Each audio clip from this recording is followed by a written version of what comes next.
Hello বন্ধুরা, আশা করি প্রত্যেকেই ভালো আছো। আজকের এই ভিডিওতে আমি আলোচনা করব নবম শ্রেণীর একটি ইংরেজি কবিতা, mild the mist upon the hill.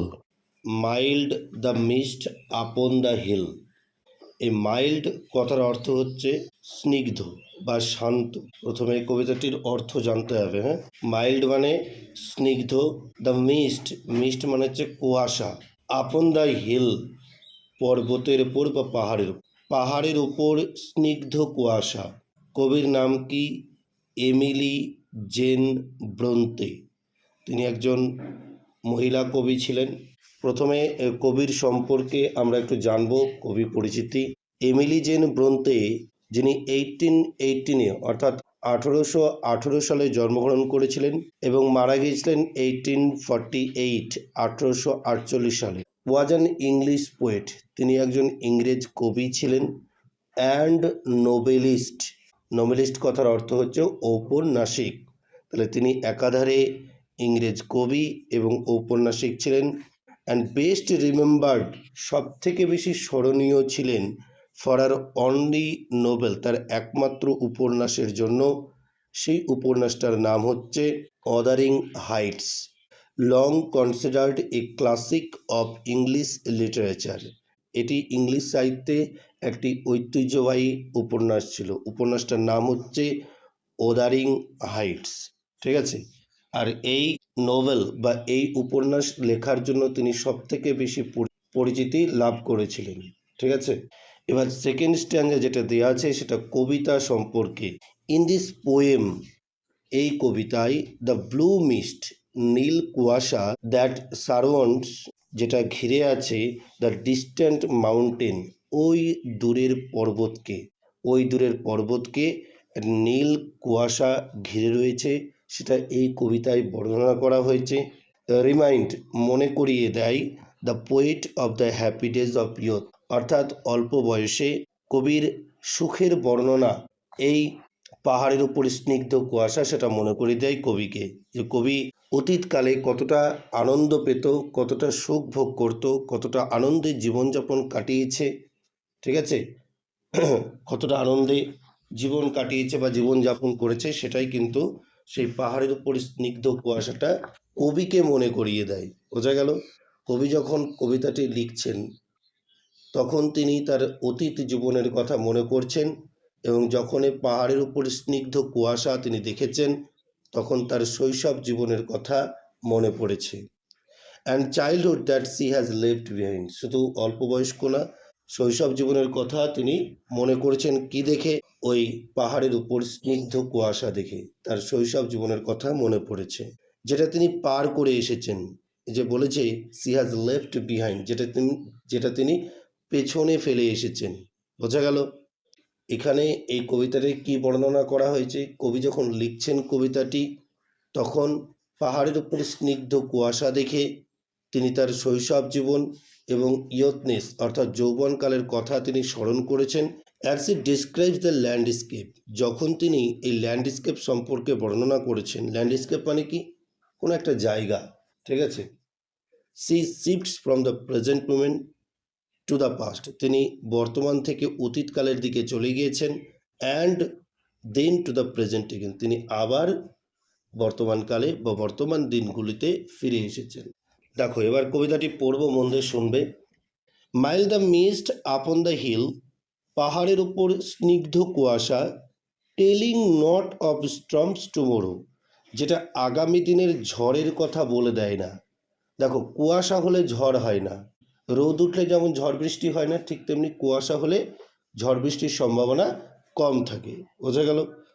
তাহলে লাইনটা কি বললাম, দুটো লাইনের মানে। Mild the mist upon the hill মানে হচ্ছে পাহাড়ের উপর স্নিগ্ধ কুয়াশা, টেলিং নট, যেটা বলে দেয় না, অফ স্টর্মস টুমোরো, আগামীকালের ঝড়ের কথা মনে করিয়ে দেয় না। The day has wept its fill, না, দিনটি পর্যাপ্ত পরিমাণে কান্না করেছে। এই কান্না করেছে বলতে কি বোঝাচ্ছে? বৃষ্টি হওয়ার কথা বলছে। দিন কোনো দিন কান্না করে? আচ্ছা, কান্না করলে আমাদের চোখ দিয়ে নিশ্চয় জল বেরোয়। তাহলে আগের দিন বৃষ্টি হয়েছে অনেকটা, প্রচুর বৃষ্টিপাত হয়েছে আগের দিন, সেই জন্য বলছে যে না, দিনটা পর্যাপ্ত পরিমাণে কান্না করেছে, মানে বৃষ্টি হয়েছে আগে, এখন কি হয়েছে, এখন কুয়াশা হয়েছে, সুতরাং বৃষ্টি হওয়ার কোনো সম্ভাবনা নেই বা ঝড় হওয়ার কোনো সম্ভাবনা নেই।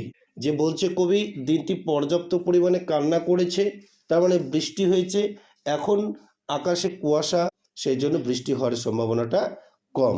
Spent its store of silent sorrow, নীরব দুঃখের ভান্ডার শেষ হয়েছে।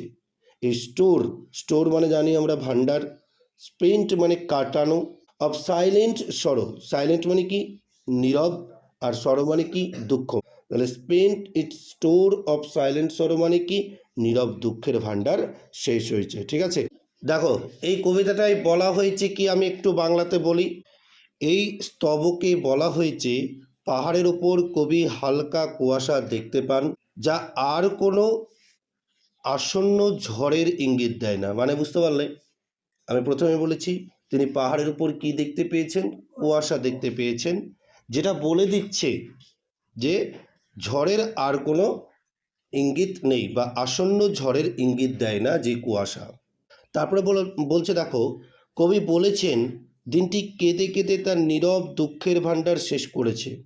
দিনটি কেঁদে কেঁদে মানে কিসের ইঙ্গিত দিয়েছে বুঝতে পেরেছ, আগের দিন বৃষ্টি হয়েছে, প্রচুর বৃষ্টি হয়েছে, সেজন্য দিনটি কেঁদে কেঁদে তার নীরব দুঃখের ভান্ডার শেষ করেছে। অর্থাৎ কবি এখানে বলতে চেয়েছেন আগের দিন সারাদিন ধরে বৃষ্টি হয়েছে এবং মেঘ তার সমস্ত জলীয় বাষ্প বর্ষণের মধ্য দিয়ে নিঃশেষ করে পাহাড়ের উপর বিরাজ করছে। তা জলীয় বাষ্প বর্ষণ মানে কি, জলীয় বাষ্প কি, এই যে জলীয় বাষ্প উপরে উঠেই তো মেঘ সৃষ্টি হয়, মেঘের যখন ভারী শীতল হয়ে যায় তখন তো বৃষ্টি আকারে নিচে পড়ে, তাই না? ওই জন্য বলেছে দেখো আগের দিন সারাদিন ধরে বৃষ্টি হয়েছে এবং মেঘ তার সমস্ত জলীয় বাষ্প বর্ষণের মধ্য দিয়ে নিঃশেষ করে পাহাড়ের উপর বিরাজ করছে। পরের স্ট্যান্জা দেখো প্রত্যেকে, oh I am gone back to the days of youth, অর্থাৎ আমি যেতে চাই আমার যৌবনের দিনগুলোতে, তিনি ফিরে যেতে চান অতীতকালে। ঠিক আছে, সেই জন্য বলছে দেখো, oh I am gone back to the days of youth, আমি যৌবনে যেতে চাই, ফিরে যেতে চাই বা যৌবনের দিনগুলিতে ফিরে যেতে চাই। I am a child once more, আমি আরও একবার শিশু হতে চাই। কে বলছে কথাটা, কবি বলছেন। ঠিক আছে, তাহলে কবি তিনি যৌবনের দিনগুলোতে ফিরে যেতে চান আর আরও একবার তিনি শিশু হতে চান। অ্যান্ড বিনিথ, এই নিদ আছে দেখো, নিদের আগে বি হবে। ঠিক আছে, beneath my father sheltering roof, এবং আমি কোথায় যেতে চাই, আমার বাবার সুরক্ষিত ছাদের নিচে যেতে চাই। অ্যান্ড নিয়ার দ্য ওল্ড হল ডোর, এবং সেই পুরনো হল ঘরের দরজার কাছে আমি ফিরে যেতে চাই। তাহলে কবি এই স্তবকে কি বর্ণনা করেছেন একটু বলছে শোনো, যে পাহাড়ের উপর কুয়াশা দেখে কবির অতীতের দিনগুলির কথা মনে পড়ে, তিনি নিজেকে আবার সেই ছোটবেলার দিনগুলোতে দেখতে পান, তিনি নিজেকে কল্পনা করেন যে তিনি আবার ছোট হয়ে গেছেন এবং বাবার নিরাপদ ছাদের নিচে অর্থাৎ বাড়িতে অবস্থান করছেন। এই স্তবকটি কবির নিরাপত্তাবোধ এবং ছোটবেলার পুরনো স্মৃতিকে প্রকাশ করে। তাহলে দ্বিতীয় স্ট্যান্ডে আমরা কি বুঝলাম, যে কবি আরও একবার শিশু হতে চান, আরও একবার তিনি যৌবনকালে ফিরে যেতে চান, যেখানে তিনি বাবার সুরক্ষিত ছাদের তলায় তিনি আশ্রয় নেবেন। আর কোথায় আশ্রয় নেবেন বলো, সেই ছোট্ট পুরনো হলঘরের দরজার কাছে তিনি আশ্রয় নেবেন। বোঝা গেল? নেক্সট তৃতীয় stanza, I watch this cloudy evening fall, আমি দেখি, কি দেখি, দিস ক্লাউডি ইভিনিং ফল, এই মেঘময় সন্ধ্যার নেমে আসা, সন্ধ্যাবেলায় মেঘ করেছে, সন্ধ্যা নেমে আসছে, সেজন্য বলছে I watch this cloudy evening fall, আমি লক্ষ্য করি এই মেঘময় সন্ধ্যা নেমে আসছে। After a day of rain, অর্থাৎ আগের দিন প্রচুর বৃষ্টিপাত হওয়ার পর ব্লু মিস্ট, ব্লু মানে কি নীল, আর মিস্ট মানে কি কুয়াশা বা শিশির, তাহলে blue mist, sweet mist, sweet মানে কি মিষ্টি, মিস্ট মানে কি বললাম কুয়াশা। তাহলে blue mist sweet mist of summer pall, অর্থাৎ চারিদিকে নীল কুয়াশা, মিষ্টি কুয়াশা, গ্রীষ্মকালের মিষ্টি কুয়াশা ঢেকে দিচ্ছে, কভারিং করছে। পল মানে হচ্ছে ঢেকে দেওয়া। দ্য হরিজন্স মাউন্টেন চেন, অর্থাৎ দিগন্ত রেখার পর্বত সারিকে ঢাকা দিয়ে দিচ্ছে এই কুয়াশা, মিষ্টি কুয়াশা। এখানে কি বলতে চাইছে? 3 নম্বর স্ট্যান্ডায় বলতে চাইছে এই স্তবকে কবি সন্ধ্যার নীল কুয়াশার কথা বলেছেন। সন্ধ্যার নীল কুয়াশা ঢেকে রেখেছে দিগন্তের পাহাড়ের সারিকে। এই দৃশ্যও কবির পুরনো স্মৃতিকে জাগিয়ে তোলে। ঠিক আছে, লাস্ট স্ট্যান্ডা পড়বো, দেখো। The damp stands in the long green glass. Damp মানে কি কুয়াশা, স্যাঁতস্যাঁতে যেটাকে বলছি।